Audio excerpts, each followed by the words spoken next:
দলে রবীন্দ্র জাদেজার বিকল্প কিংবা তার জুটি হবেন কে?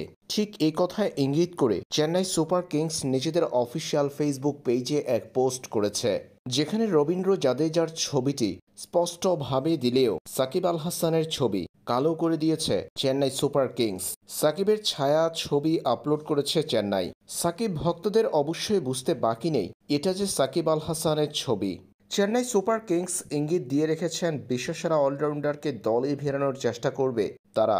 মেগা নিলাম থেকে সাকিব আল হাসানকে দলে নেওয়ার চেষ্টা করবে চেন্নাই রবীন্দ্র জাদেজার সঙ্গে জুটি গড়তে, কিংবা দলের রবীন্দ্র জাদেজার বিকল্প হিসেবে সাকিবকে নেওয়ার ইঙ্গিত দিল চেন্নাই সুপার কিংস।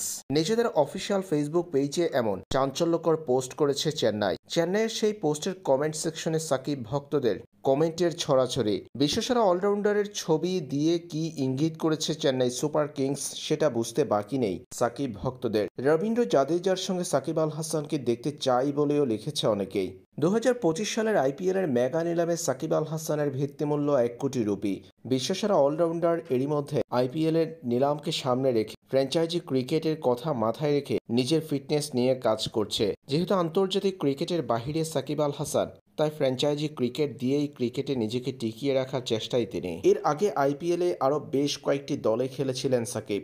এবার প্রথমবারের মতো চেন্নাইয়ের নাম তুলতে পারেন তিনি।